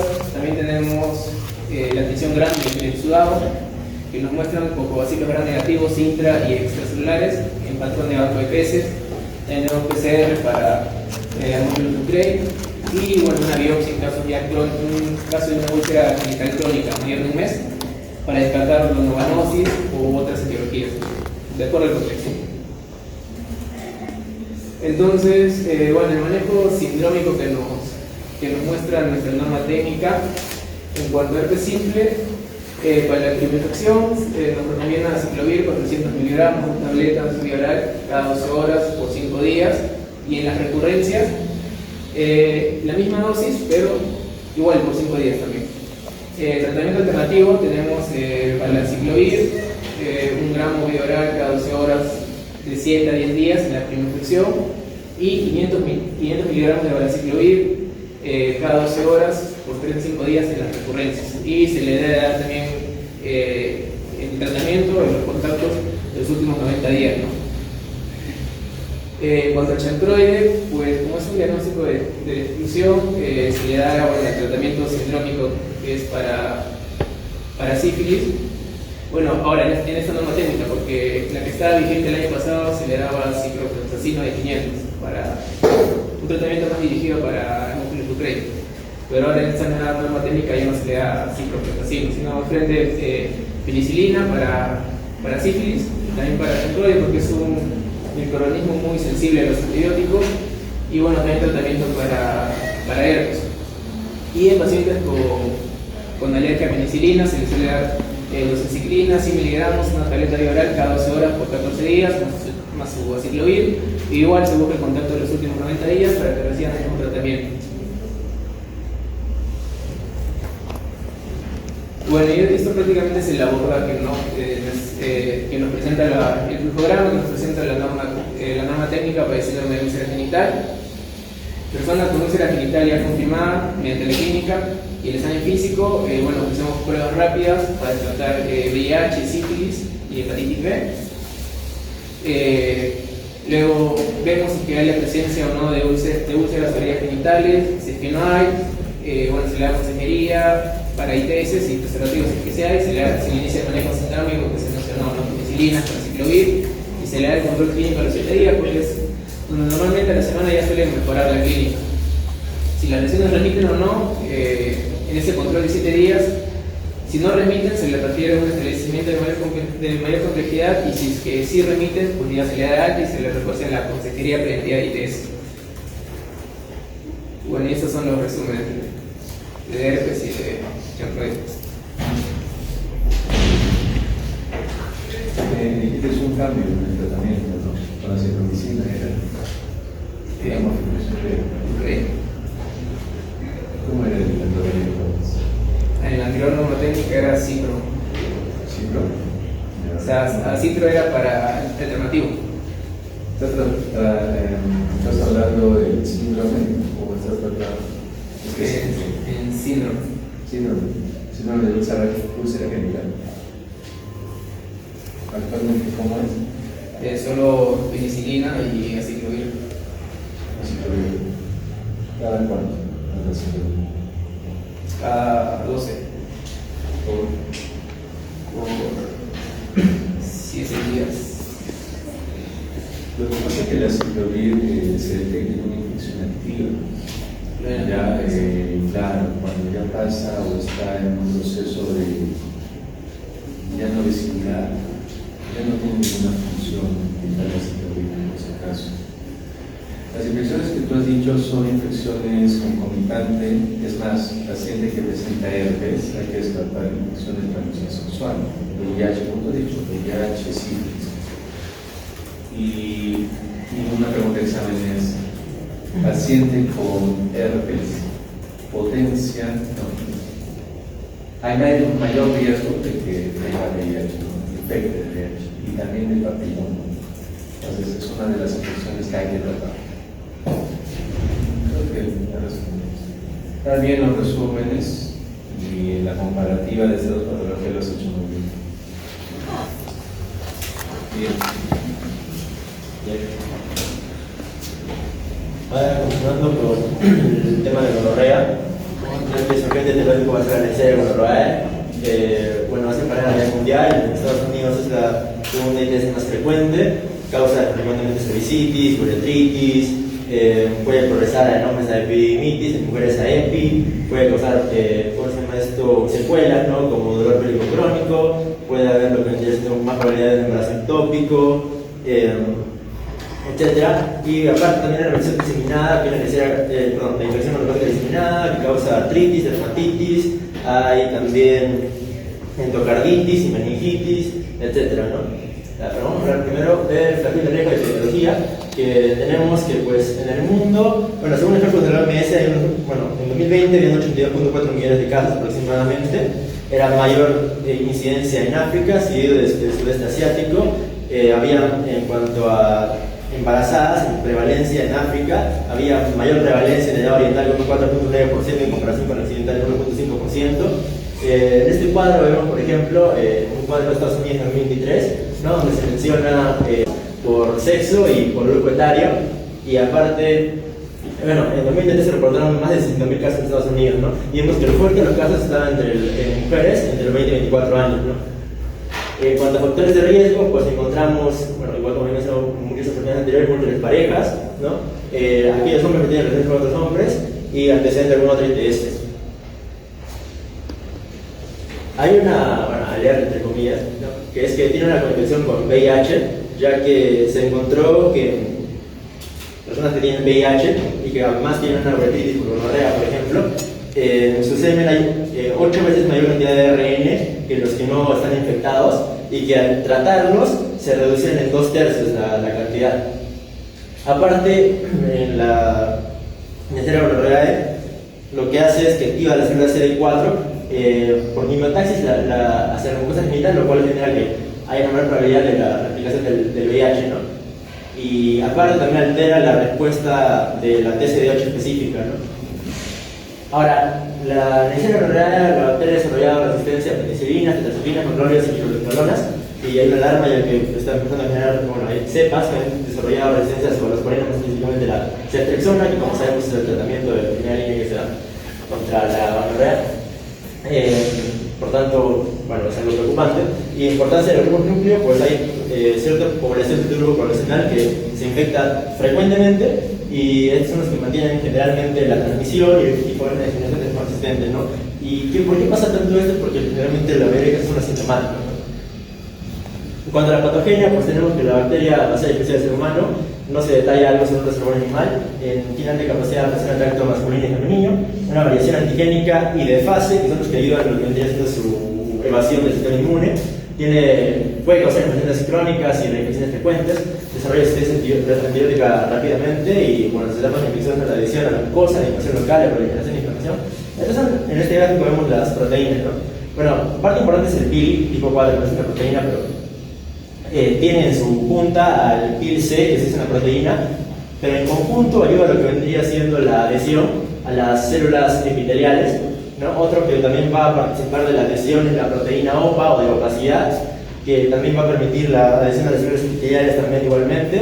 Tenemos de importancia también que la OPA, la por B, la porina principal, ¿no? Hay dos, la por B1A y la por B1B. La por B1A está más asociada a la infección gonocócica diseminada, porque ayuda a inactivar el complemento porque se une a factores desreguladores del mismo.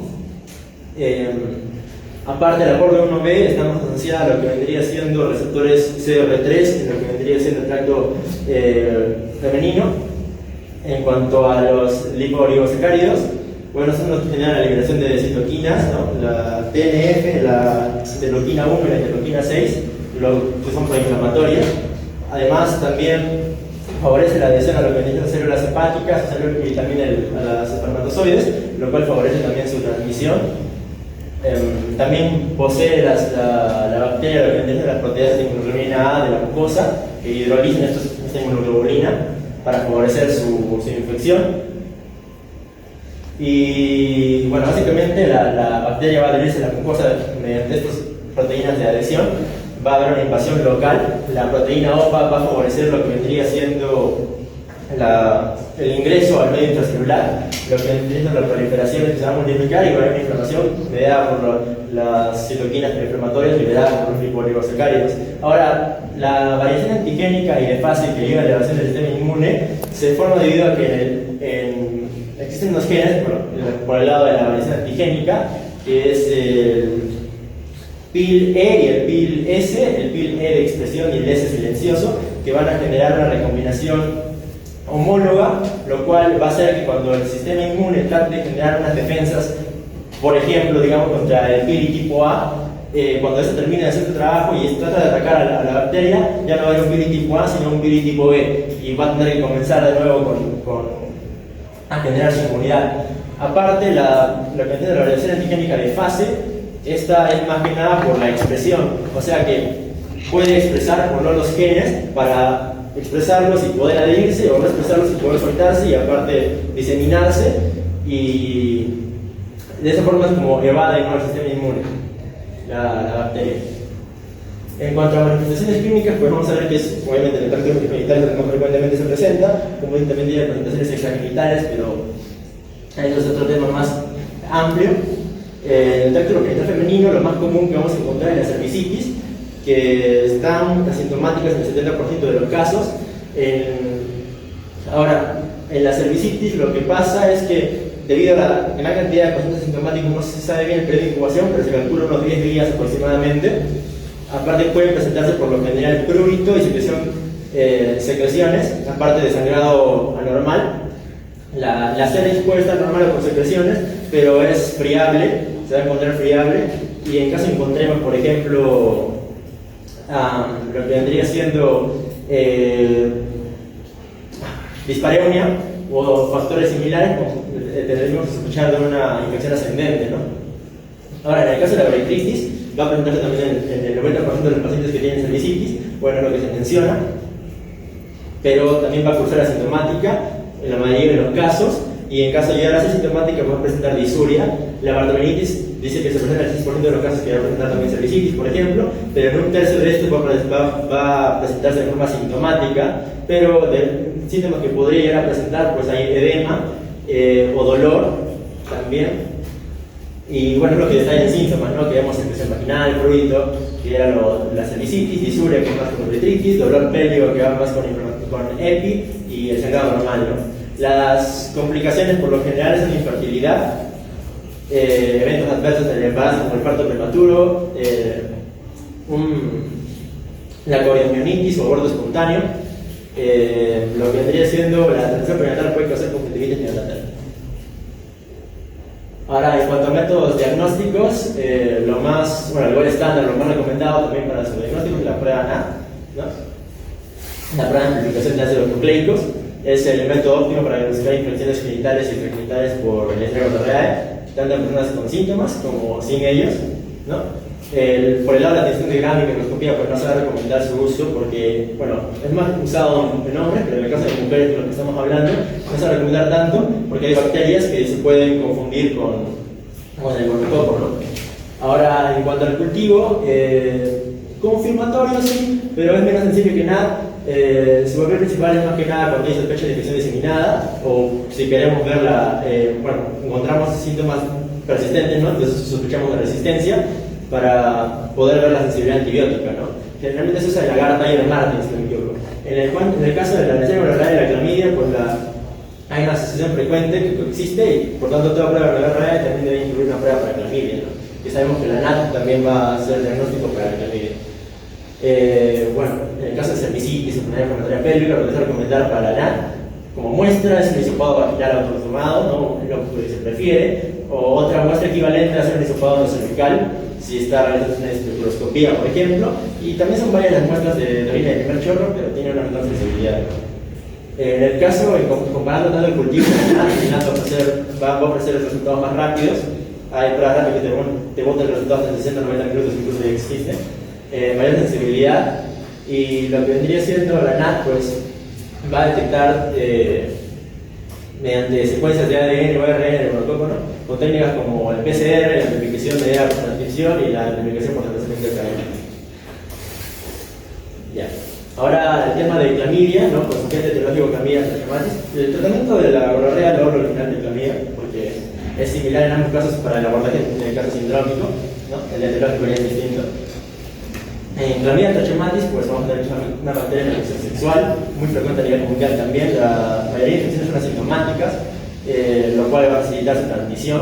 Puede causar complicaciones graves como enfermedad pélvica inflamatoria, infertilidad, embarazo ectópico. Lo que vendría siendo la epidemiología, pues ahí es la bacteria más común, tiene mayor frecuencia en jóvenes, bueno, en menos de 25 años debido a un dato que también se menciona en UpToDate, ¿no? Que según en Estados Unidos la incidencia es más frecuente en personas afroamericanas y además que están en el grupo de 15 a 24 años, ¿no?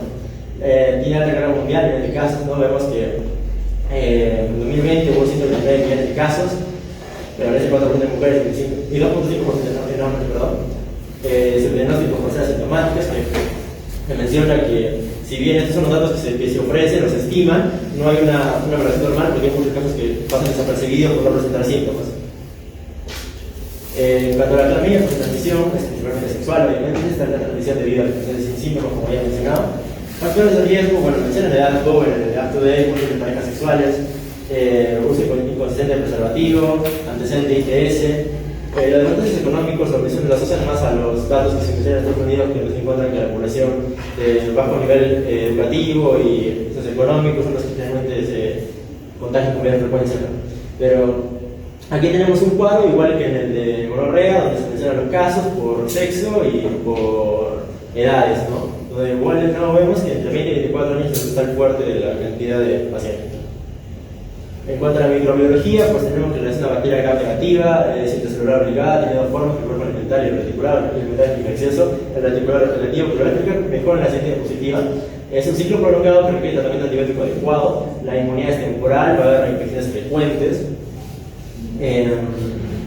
Y la bacteria tenemos que tener en cuenta que no puede cultivarse en medios artificiales, entonces requiere cultivos vivos o pruebas de aplicaciones de para su diagnóstico. Ahora, en cuanto al sitio, pues vamos a entender que el cuerpo alimentario, en resumen, va a penetrar en la célula, se va a transformar en su forma metabólicamente activa, que es el cuerpo reticulado. El cuerpo reticulado se va a dividir en infusiones intracelulares.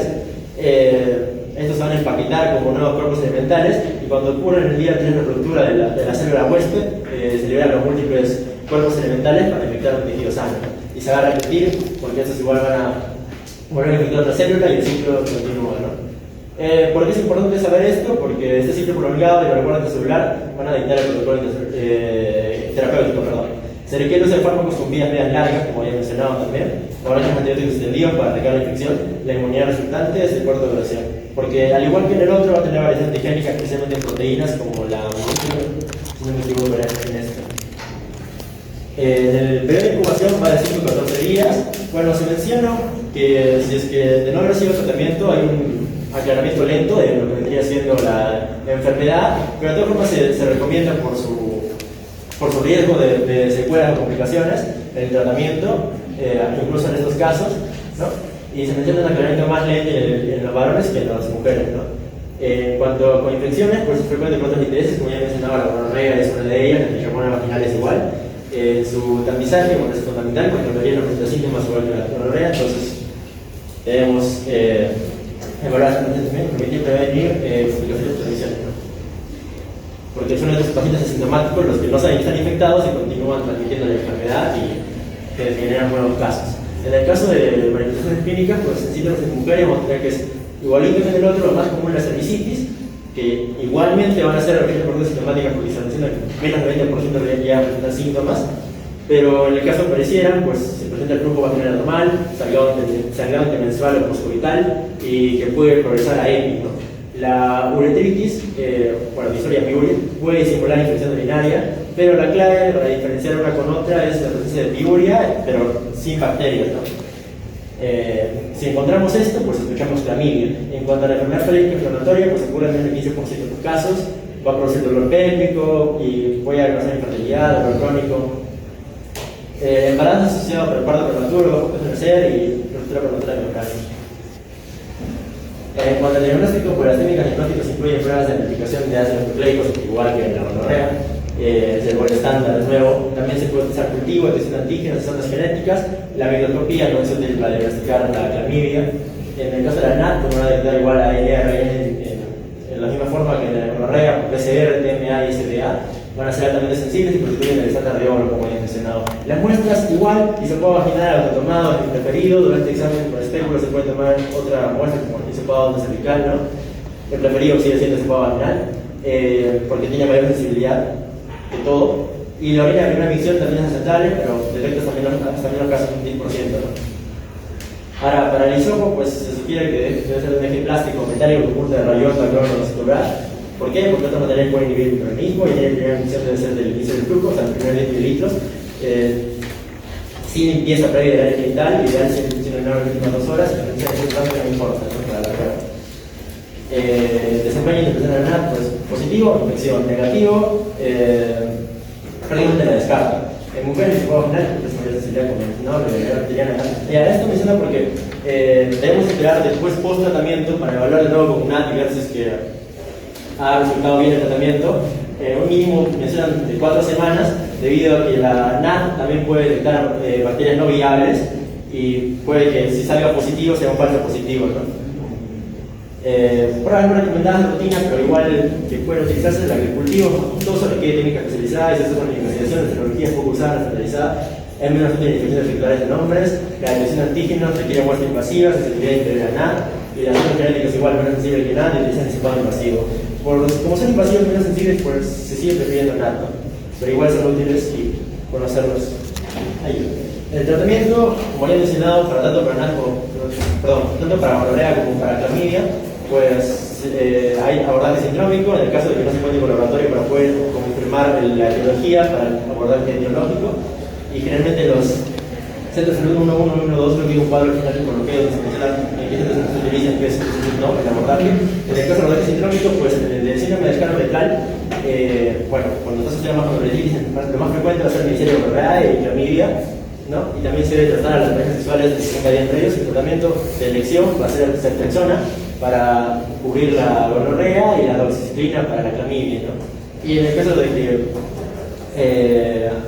haya intolerancia o contraindicación para la doxiciclina, pues se sugiere acitromicina, ¿no? Como tratamiento alternativo, y la ceftriaxona igual. En el caso del síndrome del flujo vaginal anormal, pues entendemos que no es lo más frecuente en el cerebro de la clamidia al inicio, pero cuando se puede hacer la especuloscopía y encontramos lo que vendría siendo cervicitis, o sea, por una cervix viable o secreciones, pues lo más frecuente ahí sí sería Neisseria y clamidia. Entonces, el tratamiento de elección en ese caso sería ceftriaxona y doxiciclina, ¿no? Y alternativos, ceftriaxona y ácido. Este es el esquema. En el de dolor abdominal bajo, que es más para EPI, ¿no? Este es más multifactorial, pero puede encontrarse en Neisseria y clamidia igual. un tercio de casos incluso en clamilla, si no me equivoco. Parejas sexuales igual 60 días previos, igual que el anterior. Y el tratamiento puede ser hospitalario o ambulatorio, dependiendo si, por ejemplo, hospitalario en el caso de la mujer está embarazada, o si presente fiebre mayor a 38.5 grados, si tiene alguna complicación, si no tolera la vía oral, etc., ¿no? En el ambulatorio se selecciona doxiciclina y metronidazol con estas indicaciones: 71 gramos una ampolla intramuscular dosis única, doxiciclina 100 miligramos una tableta vía oral cada 12 horas por 14 días, metronidazol 500 miligramos una tableta vía oral cada 12 horas por 14 días, y en el hospitalario igual se selecciona doxiciclina y metronidazol. El abordaje etiológico, pues ya habiendo identificado el NAT, por ejemplo, la clamidia o la neisseria, ¿no? Dependiendo de cuál de estas sea, el tratamiento se especifica ahí. Para la clamidia, únicamente doxiciclina, 100 miligramos vía oral entre cada 12 horas por 7 días. Eso de ampliar a 21 días en caso de LGB es el iconoloma venéreo, que es las etiologías L1, L2, L3 de clamidia. Acitro como alternativa, en neisseria la elección es la extracción de 1 gramo intramuscular dosis única, y alternativa Genta más acitro. Esto es lo que he mencionado, ¿no? Que generalmente el abordaje sindrómico se va a realizar en el 1 y 1.2.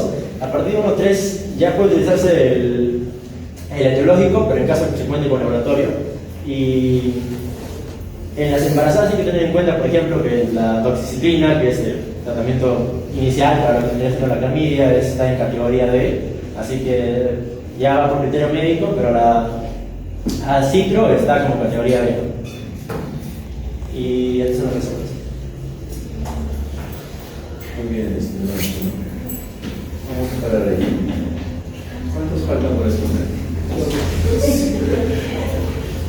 Tengo entendido que tienen una clase, ¿correcto?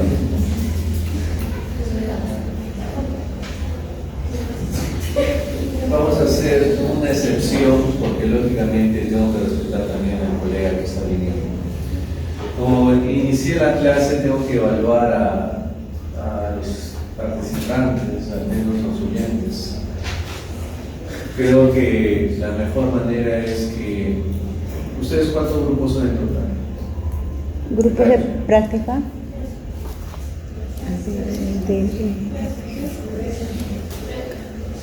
12, 13 más o menos. Por grupo yo los voy a evaluar. Vamos a hacer un resumen, pero solamente de la mitad de las exposiciones de cada uno. Cada uno de ustedes son 14, ¿correcto? Bueno, 7, ¿no? 7, y cada uno ha expuesto clamidia, gonorrea, ¿no? Sífilis, chancroide. Si no me equivoco, hay 2 que han hecho un solo síntoma. Entonces vamos a hacer esto, tengo que evaluarlos.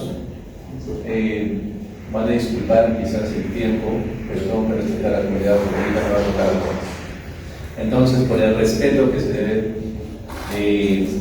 cada grupo, por orden, va a tomar, vamos a dividir, ¿ya? Vamos a dividir, ¿no? Para que encaje. Por ejemplo, a un grupo de práctica les tocará, qué sé yo, un resumen de sífilis, un resumen de chancroide, un resumen, ¿se entiende? Y de esa manera voy a evaluarlos a todos que tengo que evaluarlos. ¿Ya? Ya. Ahora, los 2 participantes, quiero hablar con ellos. ¿Quiénes son los que faltan responder? ¿Más? Ya. Voy a hablar con ellos a ver cómo vamos a hacer. Pero bueno, nos han dado la hora. Voy a hacer un resumen de lo que va a ser la toma de lo importante. Miren, chicos, la exposición del seminario está muy bien hecho. Los resúmenes están aún más. De ahí lean. Creo que son en total de resúmenes unas 5 o 7 diapositivas. Y de ahí va a salir el examen. Voy a hacer más empeño en casos clínicos, tratamiento. Así de simple va a ser. Por ejemplo, paciente con D-vitaminas positivo, células epiteliales con gérmenes Carnevela 20%, pH, qué sé yo, 5, no, perdón, sí, claro, 5. ¿Qué diagnóstico es? Y de acuerdo a su diagnóstico, ¿qué tratamiento le da? Una vaginosis. metronidazol, doxycycline. Otro, vamos a ir más al tratamiento. Sífilis, RPR, diluciones mayor de 2.8. Tratamiento, algo así. Lógicamente tiene que ser variado, ¿no? Pero en un 90% va a ser tratamiento. Hasta acá, ¿alguna duda, alguna pregunta? ¿Se está entendiendo? ¿Sí? Todas las vaginosis se tienen que cuidar. O sea, digamos, si no tiene clínica y solo viene por un chequeo regular y tiene una vaginosis. Usualmente la vaginosis no crece haciendo el flujo vaginal. Yo entiendo que quizás las damas tienen un flujo de acuerdo a su estado hormonal, pero es un flujo transparente, escaso. Todo flujo transparente, escaso, que no cause síntomas, es un flujo normal y no merita tratamiento. Pero las pacientes con vaginosis usualmente vienen con un flujo, como han visto, grisáceo, maloliente. Creo que la gran mayoría merita tratamiento. ¿Alguna pregunta?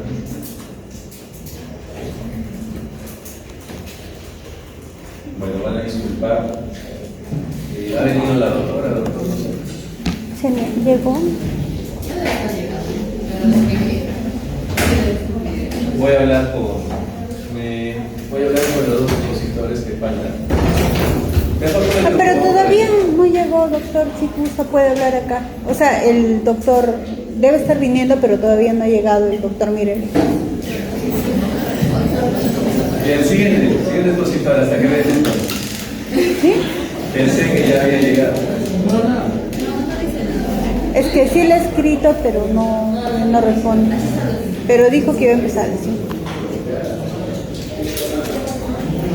Siguiente expositor.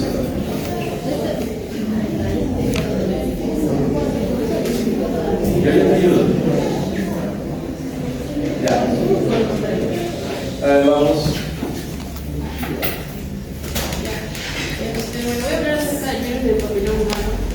Como todos sabemos, la enfermedad sexual es un paciente que puede causar arrugas genitales o cáncer y es una de las más comunes en el mundo. El VPH es un virus que afecta a la piel y las mucosas, causan diferentes lesiones epiteliales, ¿no? Y también cáncer. Existen más de 100 tipos y el riesgo de infección aumenta en personas que tienen múltiples parejas sexuales y también infecciones persistentes. La mayoría de estas infecciones son latentes y sintomáticas, pero vamos a ver de que las manifestaciones mucho más comunes van a ser las verrugas.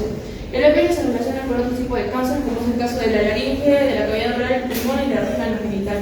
En cuanto a los tipos, como ya mencioné, van a ser el cutáneo y el anogenital. En el caso del cutáneo, que infecta la piel y se caracteriza por verrugas comunes o plantales, y el anogenital, que se transmite por vía sexual, ¿no? Y que infecta las mucosas, produciendo estos condilomas acuminados.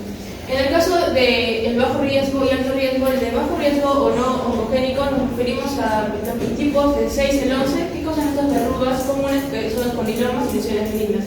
En caso de los de alto riesgo, que son los oncogénicos, principalmente del tipo 18 y 18, que están asociados pues, con estas lesiones precancerosas o cancerosas como tal. La etiología es un ADN bicatenario que es circular y se envoltura de la familia papilomaviridae y que tienen, que ingresan al epitelio a través de estas lesiones de la mucosa, sino también afectando células basales. El genoma contiene dos tipos de genes, el temprano y el tardío. En el caso del temprano está relacionado con la replicación viral y el tardío está relacionado con la formación del virus como tal. En el caso del ADN viral puede permanecer de forma independiente como un episoma o integrarse tal cual al ADN del huésped, especialmente en zonas frágiles. En cuanto a los factores de riesgo, que haya iniciado la actividad sexual temprana, también de que haya múltiples parejas sexuales, una nueva pareja sexual, tabaquismo, inmunosupresión, que haya con infección por otro tipo de ITS, uso prolongado de los anticonceptivos orales y bajo niveles de sexual. La epidemiología, existe más de...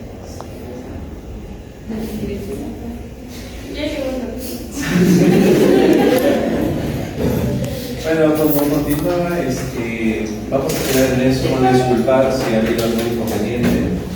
Y si lo hay, me avisan que ya. Voy a hablar sobre el uso. grupo